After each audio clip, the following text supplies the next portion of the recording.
Hello student, আজকে আমরা পড়ব অনুপাত চ্যাপ্টারের কোষে দেখি 2.2।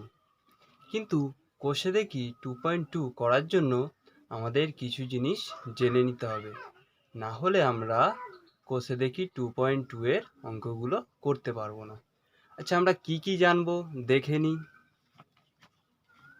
আচ্ছা, এটা ধরো একটা অনুপাত দিয়ে দিয়েছে। আচ্ছা, অনুপাতের পূর্বপদ কোনটা আর উত্তর পদ কোনটা কি করে বুঝবো? পূর্বপদটা কোনটা না, যেটা অনুপাতের প্রথমে যেটা থাকবে সেটা হচ্ছে পূর্বপদ। তাহলে পূর্বপদ সমান সমান কি 5। আর উত্তরপদ কোনটা, যেটা অনুপাতের শেষে থাকবে, মানে এই 3। তাহলে উত্তরপদ সমান সমান এই 3।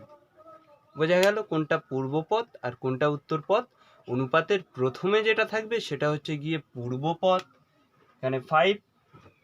আর অনুপাতের শেষে যে পদটি থাকবে সেটা হবে উত্তরপদ, মানে এখানে 3। তারপর গুরু অনুপাত কাকে বলে? গুরু অনুপাত কাকে বলে? যে অনুপাতের পূর্বপদ গ্রেটার দেন উত্তরপদ তাকে গুরু অনুপাত বলে। তার মানে কি, যে অনুপাতের পূর্বপদ বড় হবে, তাই তো, পূর্বপদ গ্রেটার দেন উত্তরপদ, তার মানে পূর্বপদ যে অনুপাতে বড় হবে, যে অনুপাতের পূর্বপদ বড় হবে তাকে আমরা কি বলবো? গুরু অনুপাত। এখানে আমরা একটা এক্সাম্পল নিয়ে নিয়েছি, দেখে নাও। পূর্বপদ 6 আর উত্তরপদ 2। এখানে 3:2 আমরা একটু সিম্পলিফাই করে নিয়েছি। তাহলে কি, পূর্বপদ বড় আর কি উত্তরপদ ছোট, 3 গ্রেটার দেন 1। তাহলে এটা একটা গুরু অনুপাত। তারপর আমরা পড়ে নেব লঘু অনুপাত কি। যে অনুপাতের পূর্বপদ লেস দেন উত্তরপদ, তার মানে কি পূর্বপদ উত্তরপদের থেকে ছোট হবে, সেই অনুপাতকে কি বলবো? লঘু অনুপাত বলবো। একটা এক্সাম্পল নিয়ে নিয়েছি আমরা, 6:9 সমান সমান 2:3, তাই তো। এখানে পূর্বপদ কি 2 আর উত্তরপদ কি 3, তাহলে এখানে পূর্বপদ উত্তরপদের থেকে ছোট, তাই তো, সমান, তাহলে 2 লেস দেন 3। বোঝা গেল যে লঘু অনুপাতটা কি। তারপর আমরা পড়ে নেব মিশ্র বা যৌগিক অনুপাতটা কি। কি বলছে? 2 বা তার বেশি অনুপাত থাকলে তাদের পূর্বপদের গুণফল ও উত্তরপদের গুণফলের অনুপাতকে মিশ্র বা যৌগিক অনুপাত বলে। তাহলে মিশ্র বা যৌগিক অনুপাত কি? 2 বা তার বেশি অনুপাত থাকলে তাদের পূর্বপদগুলির, মানে কি প্রথমে যে পদগুলো থাকবে তার গুণফল, আর লাস্টে উত্তর পদগুলি, মানে কি শেষে যে পদগুলি থাকবে তাদের গুণফল করে তাদের যে অনুপাত বেরোবে তাকে আমরা বলবো মিশ্র বা যৌগিক অনুপাত। এখানে আমরা 3টে অনুপাত নিয়ে নিচ্ছি, 2:3, 4:5, 6:7। আচ্ছা, এবার কি করব? আমরা বলেছি পূর্বপদগুলির কি করব? গুণফল করে নেব। এখানে আমরা পূর্বপদগুলির গুণফল করে নিয়েছি। এই যে পূর্বপদ, প্রথম অনুপাতের পূর্বপদ 2, তারপরে 4, তারপরে 6 সমান সমান 48। তারপরে কি করব? উত্তর পদগুলির গুণফল করে নেব। তাহলে উত্তর পদগুলি কি কি আছে? 3, এই 3, 5, 5, 7, 7। তাহলে 3×5 = 15, 15-এর সাথে 105, তাই তো। আমরা পূর্বপদ আর উত্তর পদগুলির গুণফল আমরা জেনে নিয়েছি কত হচ্ছে। তাহলে মিশ্র অনুপাতটা কি হবে? মিশ্র অনুপাত সমান সমান 48:105। একটু সিম্পলিফাই করলে যদি 3 দিয়ে আমরা করি তাহলে 16:35। বোঝা গেল যে মিশ্র বা যৌগিক অনুপাত কাকে বলে। আশা করছি বোঝা গেছে। আচ্ছা, তারপর আমরা পড়ে নেব ব্যস্ত অনুপাত কাকে বলে। ব্যস্ত অনুপাত কাকে বলে? কোনো অনুপাতের পূর্বপদ ও উত্তরপদ পরস্পর স্থান বিনিময় করলে তাকে ব্যস্ত অনুপাত বলে। তাহলে কি বললো? যখন কোনো অনুপাতের পূর্বপদ ও উত্তরপদ স্থান বিনিময় করবে তখন তাকে কি বলবে? ব্যস্ত অনুপাত। এখানে আমরা একটা এক্সাম্পল নিয়ে নিয়েছি। অনুপাত কি আছে? 2:3। তাহলে এটা আমরা জানি যে অনুপাতকে আমরা ভাগের আকারে লিখতে পারি, লিখে ফেলেছি 2/3। তাহলে এটার ব্যস্ত অনুপাতটা কি হবে 3/2, তাই তো। পূর্বপদ উত্তর পদের জায়গায় চলে এলো, উত্তর পদ পূর্ব পদের জায়গায় চলে এলো, ইকুয়ালস টু 3:2, তাই তো। 2:3 ছিল, এখানে 3:2 হয়ে গেল। অর্থাৎ কি পূর্ব পদের জায়গায় উত্তর পদ চলে এলো আর উত্তর পদের জায়গায় প্রথম পদ চলে এলো, পূর্ব পদ চলে এলো। এই রকম যদি কোনো অনুপাত হয় তখন তাকে আমরা কি বলবো, ব্যস্ত অনুপাত। এবার আমরা কোষে দেখি 2.2 এর অঙ্কগুলো করে নেব পরপর।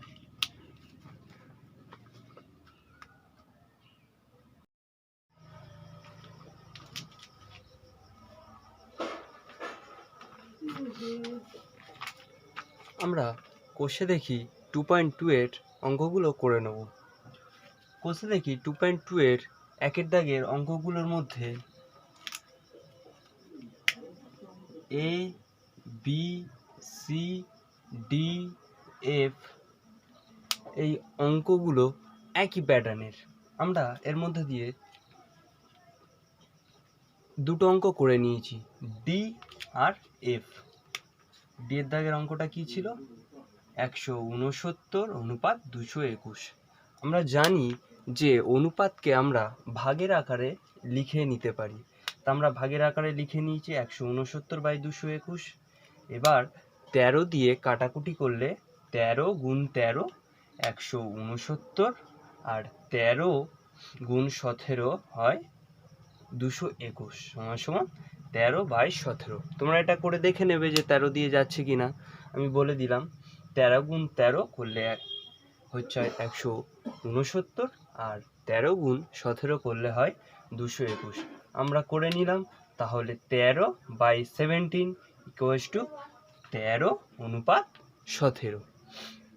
তাহলে এটা লঘিষ্ঠ অনুপাত। লঘিষ্ঠ অনুপাতটা কি, যার প্রথম পদ ছোট আর দ্বিতীয় পদ বড় হয়। এর প্রথম পদটা ছোট আছে, তাই তো, এর প্রথম পদ 13, দ্বিতীয় পদটা 17। তাহলে এটা কি, এটা লঘিষ্ঠ অনুপাত। আর এর ব্যস্ত অনুপাতটা কি হয়, আমি বলেছিলাম যে প্রথম পদ দ্বিতীয় পদের জায়গায়, দ্বিতীয় পদ প্রথম পদের জায়গায়, তাই তো। তাহলে এই যে 13টা প্রথম পদ ছিল, 13টা পরে চলে গেল, আর 17টা দ্বিতীয় ছিল, এটা প্রথমে চলে এলো। এটা কি হলো, ব্যস্ত অনুপাত হয়ে গেল। বোঝা গেল। এবার আমরা এফেরটা করে নেব।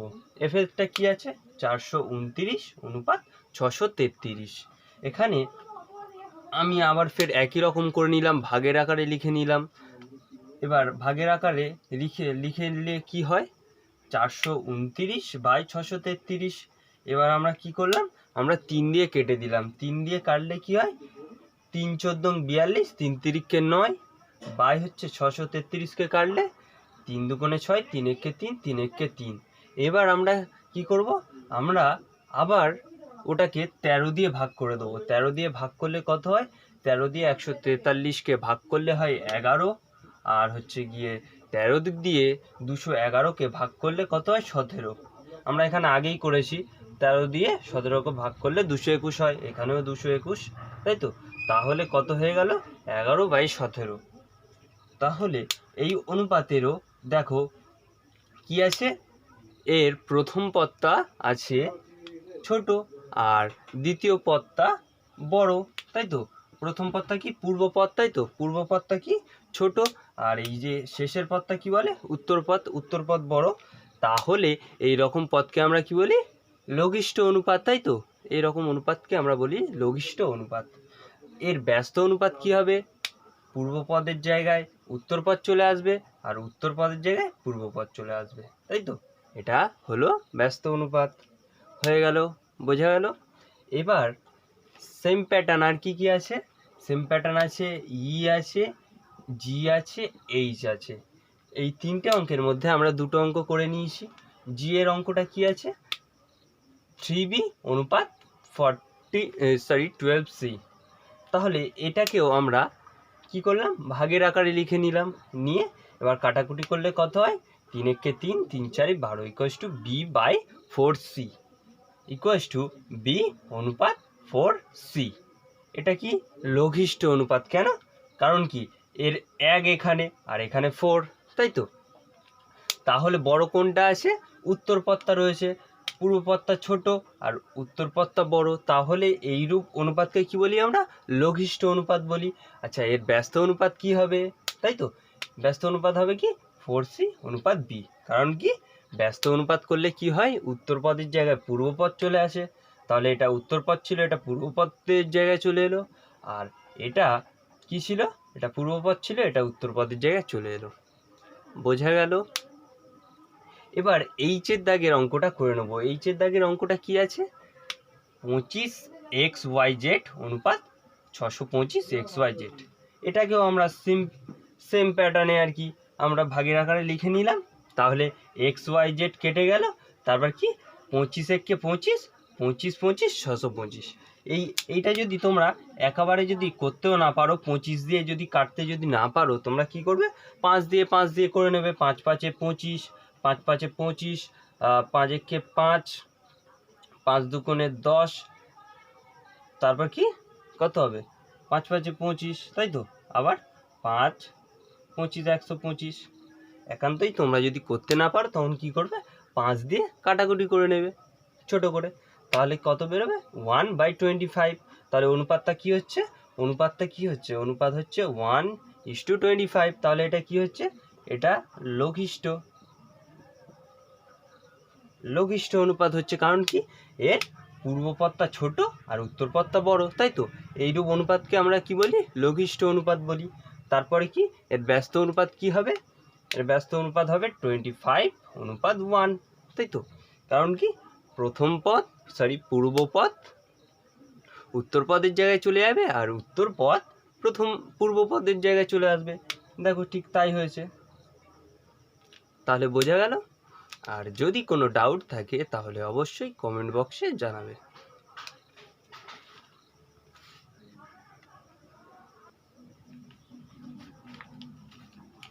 এবার আমরা 2 দাগের অঙ্কগুলো করে নেব। 2 দাগের অঙ্কে কি বলেছে? যে নিচের অনুপাতগুলিকে পূর্ণ সংখ্যার অনুপাতে প্রকাশ করি ও তার ব্যস্ত অনুপাত লিখি। আচ্ছা, এখানে সেম প্যাটার্ন কি কি আছে? A C H, B D F আর ই আর জি। প্রথমে সেম প্যাটার্নের মধ্যে কি কি আছে? এ সি আর এইচ। আমি এইচের দাগের অঙ্কটা এখানে করে নিয়েছি। কি আছে? 4.4 অনুপাত 5.61। তাহলে এটাকে আমরা সেই একইভাবে আমরা কি করে নিলাম? ভাগের আকারে লিখে নিলাম। এবার কি আছে?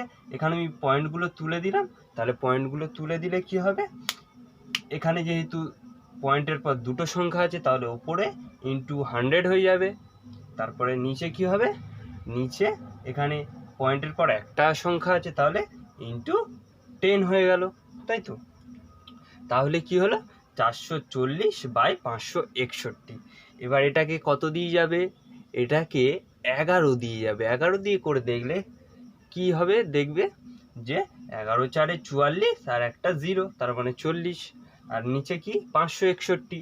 11 5 55 আর কত থাকে? 11। তাহলে 11 কে 11, তাহলে সমান সমান কি হবে? 40/51, তাই তো।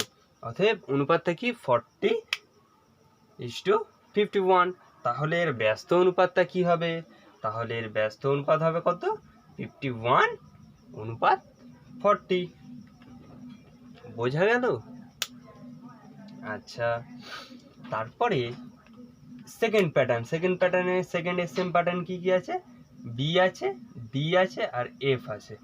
আমি এফ এর দাগের অঙ্কটা এখানে নিয়ে নিয়েছি। এফ এর দাগের অঙ্কটা কি আছে? 7/15 অনুপাত 3/20। আচ্ছা, তাহলে এবার আমরা কি জানি? যে আমরা ওকে ভাগের আকারে লিখে নিতে পারি। তাহলে এটা কি হয়? ভাগের আকারে লিখে নিলে তাহলে 7/15 × 20/3।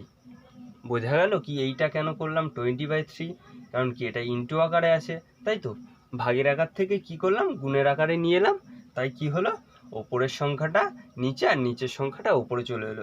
এই জায়গাটা এখানে কত ছিল? 3/20। এখানে কত হলো? 20/3। কারণ কি এখানে দেখো একটা গুণ, আমি কারণ গুণের আকারে এনেছি এটাকে, তার জন্য এটা উল্টে গেছে সেকেন্ডের অনুপাতটা।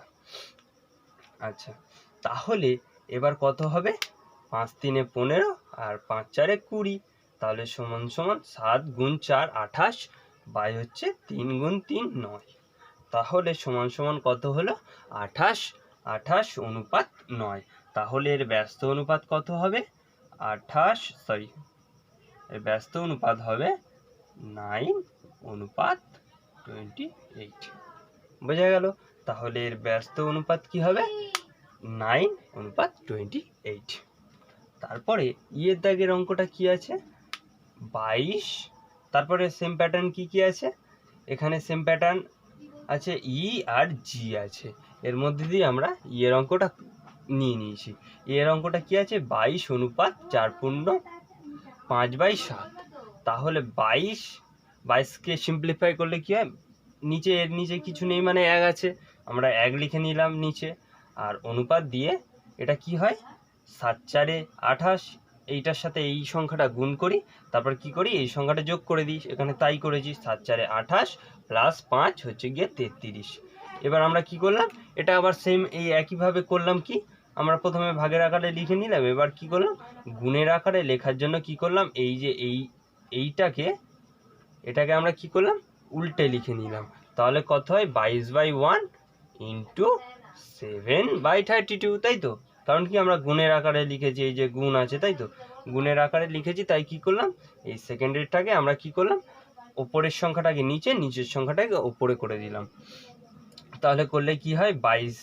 11 দুগুণে 22 আর 11 3 33, তাই তো? তাহলে 7 দুগুণে 14, 7 গুণ 2 14, আর নিচে 3 সমান সমান 3। তাহলে অনুপাতটা কি হলো? 14:3। তাহলে এর ব্যস্ত অনুপাতটা কত হবে? 3:14। বোঝা গেল? যদি কোনো ডাউট থাকে তো আমাকে অবশ্যই কমেন্টে জানাবে।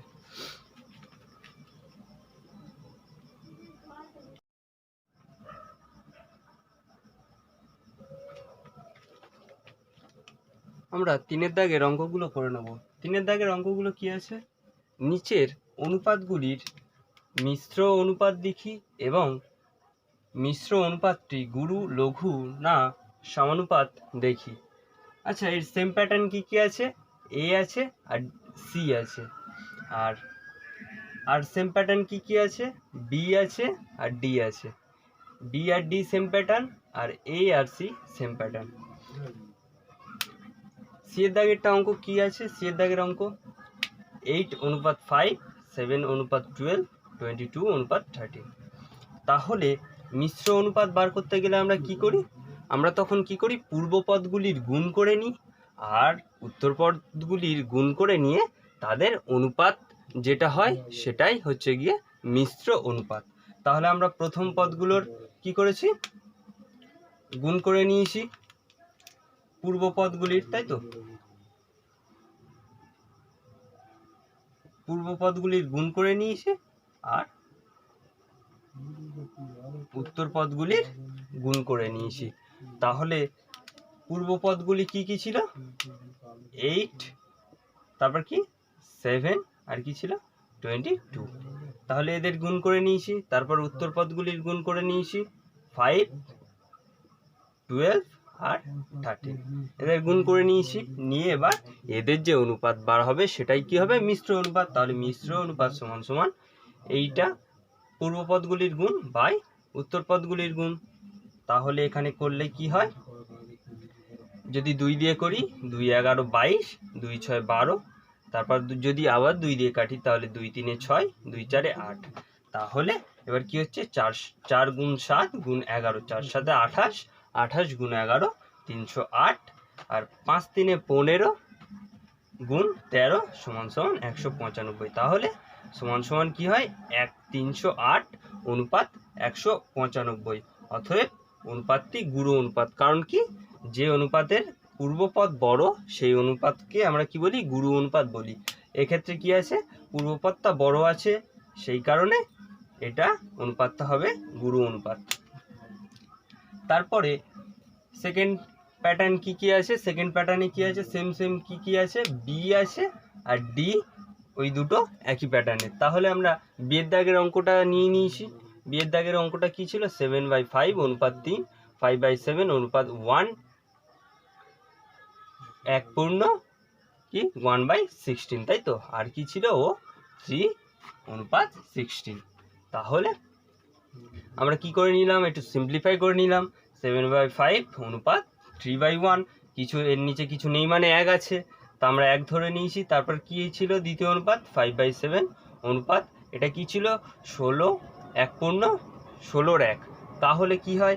16 গুণ 1 হবে, তাই তো? আর উপরের সংখ্যাটা কি হবে? যোগ হয়ে যাবে। তাহলে এখানে তাই করেছি, 16কে 16 প্লাস 1 17/16। আর তারপর তৃতীয় অনুপাত কি ছিল? 3 অনুপাত 16। তাহলে আমরা এখানে কি করে নিয়েছি? এখানে সেই সেম কাজ করেছি, আমরা অনুপাতগুলোকে কি করে নিয়েছি? ভাগের আকারে লিখে নিয়েছি। তারপর কি করেছি? দ্বিতীয় অনুপাতগুলোকে আমরা উল্টে দিয়েছি, কারণ কি আমরা গুণের আকারে নিয়ে আসছি, তাই তো? 7/5 আর দ্বিতীয় পদগুলো কি করেছি? একটু উল্টে দিয়েছি, যেহেতু আমরা গুণের আকারে আনছি। তাহলে 1/3, 3/1 ছিল, এখানে 1/3 করেছি। তারপরে সেকেন্ড অনুপাতের ক্ষেত্রেও তাই করেছি। প্রথম পদটা ঠিকই আছে, 5/7, 5/7ই আছে, কিন্তু দ্বিতীয় পদটা কি করেছি? উল্টে দিয়েছি, কারণ কি আমরা গুণের আকারে লিখছি, তার কারণে আমরা নিচের পদটাকে উপরে দিয়েছি, ওপরের পদটাকে নিচে দিয়েছি। এখানে 17/16 ছিল, এখানে 16/17 আছে। তারপরে তৃতীয় অনুপাতটা কি ছিল? 3/16, এটা এইভাবেই লিখেছি। এবার কাটাকুটি করলে 3 3 কেটে যাচ্ছে, তারপর 16 16 কেটে যাচ্ছে, 5 5 কেটে যাচ্ছে, 17 17 কেটে যাচ্ছে, সমান সমান 1/17 ইকুয়ালস টু 1 অনুপাত 17। অনুপাতটা তাহলে কত হলো? 1 অনুপাত 17। তাহলে এই অনুপাতটা কীরকম অনুপাত? এই অনুপাতটা লঘু অনুপাত। কারণ কি? কারণ এর পূর্বপদ ছোট, উত্তরপদ বড়, তাই এটা কি অনুপাত? এটা লঘু অনুপাত।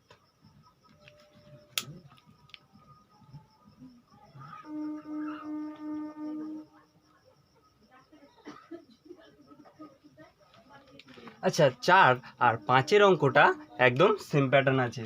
4-এর অঙ্কটা কি আছে? যে রীতা 100টি অঙ্কের মধ্যে 60টি সঠিক করেছে, বিনয় ওই অঙ্কের মধ্যে 80টির মধ্যে 50টি সঠিক করেছে। অনুপাতে প্রকাশ করে দেখি কে বেশি ঠিক করেছে। আর দ্বিতীয় অঙ্ক কি আছে? এবছরের মাধ্যমিক পরীক্ষায় আমাদের বিদ্যালয়ে 150 জন পরীক্ষার্থীর মধ্যে 100 জন এ গ্রেড পেয়েছে, আর পাশের বিদ্যালয়ে 100 জন পরীক্ষার্থীর মধ্যে 80 জন এ গ্রেড পেয়েছে। কোন বিদ্যালয়ে ভালো ফল প্রকাশ করেছে? তাহলে আমরা কি করে নেব? প্রথমে যে আমাদের বিদ্যালয়ে, অর্থাৎ প্রথমে এই যে আমাদের বিদ্যালয়ে এ গ্রেড পাওয়া ও মোট পরীক্ষার্থীর সংখ্যার অনুপাতটা আমরা বার করে নেব। বার করলে কি হয়? আমাদের বিদ্যালয়ে মোট পরীক্ষার্থী, আমাদের বিদ্যালয়ে এ গ্রেড পাওয়া পরীক্ষার্থী কত ছিল? 100, আর মোট পরীক্ষার্থী কত ছিল? 150, তাই তো? তাহলে এদের যদি আমরা একটু সিম্পলিফাই করে নিই এই অনুপাতে, তাহলে কি হয়? 50 দুগুণে 100, 50 3 150, তাই তো? তাহলে অনুপাতটা কত দাঁড়ালো? 2 অনুপাত 3। তারপরে কি করব? পাশের বিদ্যালয়ের এ গ্রেড পাওয়া এবং মোট পরীক্ষার্থীর সংখ্যার অনুপাতটা বার করে নেব। তাহলে পাশের বিদ্যালয়ে এ গ্রেড পাওয়া ও মোট পরীক্ষার্থীর সংখ্যার অনুপাত কত? 80 অনুপাত 100। তাহলে যদি আমরা 20 দিয়ে করি তাহলে কি হবে? তাহলে 20 4 80, 20 5 100, তাই তো? আমরা কি জানি? আমরা ভাগের আকারে লিখে নিতে পারি, তাই তো? অনুপাতকে আমরা ভাগের আকারে লিখে তুলনা করতে পারি। তো যদি করি তাহলে কত হবে? 20 4 80, 20 5 100, তাই তো? তাহলে অনুপাত কত হলো? 4 অনুপাত 5। এবার আমরা বার করব কি করে যে কোন আর কি স্কুলে পরীক্ষার হার ভালো করেছে। আমরা কি করব? আমরা জানি ছোট কোনটা, ছোট বড় বার করতে তো আমরা জানি। কি করি আমরা? তখন কি করি? যে দুটো অনুপাতকে নিয়ে কি করি? তাদের হরকে, অর্থাৎ কি এই নিচের সংখ্যাটাকে কি করি? আমরা লসাগু করে দিই। লসাগু করে কি করি? আমরা কি করি? এখানে একটা সমান সমান দিয়ে প্রথমে এখানটায় নিচে বসিয়ে দিই লসাগুটা। তারপর কি করি? এখানে আমরা এই সংখ্যাটা বসিয়ে দেখি এই নিচের সংখ্যা দিয়ে কতবার এটা যাচ্ছে। তাহলে 5 5 15 দিয়ে কতবার যায়? 3 বার যায়। তাহলে কি করলাম? 4 গুণ 3, 5 গুণ 3 করে দিলাম। এখানেও সেম তাই করেছি।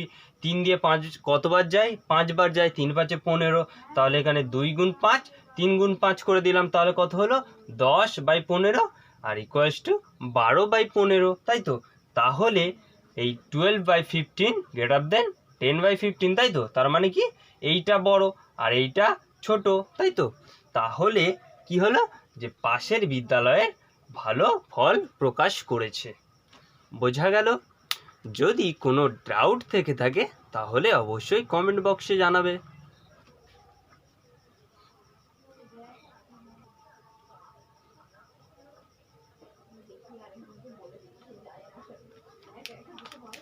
ছয়ের দাগের অঙ্কটা কি আছে? ছয়ের দাগের অঙ্কটা আছে দুটি বাড়ির দামের অনুপাত 4:3, দ্বিতীয়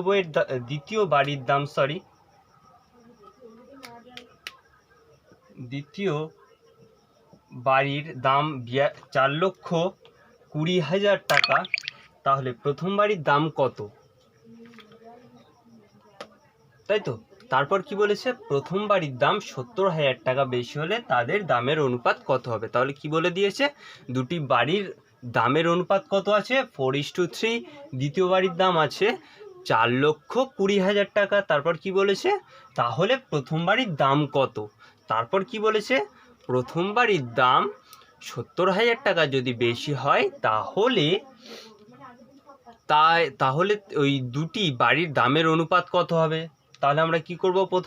প্রথমে আমরা প্রথম বাড়ির দামটা বার করে নেব। তাহলে কি করেছি আমরা? প্রথম বাড়ি বাই দ্বিতীয় বাড়ি সমান 4/3, তাই তো? অনুপাতটা লিখে দিয়েছি। তারপর কি করেছি? প্রথম বাড়ি বাই দ্বিতীয় বাড়ির দাম কত দিয়ে দিয়েছে? 4,20,000। তাহলে আমরা এখানে 4,20,000 বসিয়ে দিয়েছি সমান 4/3। অর্থাৎ প্রথম বাড়ি সমান এইটা হচ্ছে কি কোনাকুনি গুণ হয়ে গেল, তাই তো? আমরা জানি কোনাকুনি গুণ হয়। তাহলে কি হলো? এটা ওই পারে গিয়ে সমানের ওপারে গিয়ে ওপরে চলে গেল, গিয়ে গুণ হয়ে গেল। তাহলে কি হলো? 4,20,000 গুণ 4/3। তাহলে 3 দিয়ে যদি কাটি 3 × 14 = 42 আর 4টে শূন্য বসে গেল, তাই তো? তাহলে কি হলো? 4 × 14 = 56, 4 × 14 = 56 আর 4টে শূন্য বসে গেল। তাহলে কি হলো? 5,60,000, তাই তো? 5,60,000 বেরোলো। তারপর কি বলেছে? যে প্রথম বাড়ির দাম যদি 70,000 টাকা যদি আরও বেশি হতো তাহলে এর দাম কত হতো? তাহলে প্রথম বাড়ির দাম 70,000 টাকা যদি বেশি হতো তাহলে দাম কত হবে? 5,60,000 + 70,000 সমান কত হলো? 6,30,000 টাকা। এবার কি বলেছিল? যে ওই দুটি বাড়ির দামের অনুপাত তাহলে কত হবে? তাহলে আমরা কি করে নিয়েছি? প্রথম ও দ্বিতীয় বাড়ির দামের অনুপাত বার করে নিয়েছি কি? 6,30,000 অনুপাত 4,20,000। তাহলে কত হলো? 4টে শূন্য আউট হয়ে গেল, তাই তো? তাহলে 63:42। তারপর কত দিয়ে করলাম? 7×9 = 63, 7×6 = 42, তাই তো? তারপর আবার কি করলাম? 3 দিয়ে করলাম। 3 × 3 = 9, 3 × 2 = 6। তাহলে অনুপাত কত বেরোলো? 3:2। বোঝা গেল? যদি কোনো ডাউট থেকে থাকে তাহলে অবশ্যই কমেন্ট বক্সে জানাবে। আর যদি ভালো লাগে তাহলে চ্যানেলটাকে অবশ্যই সাবস্ক্রাইব করবে। Thank you.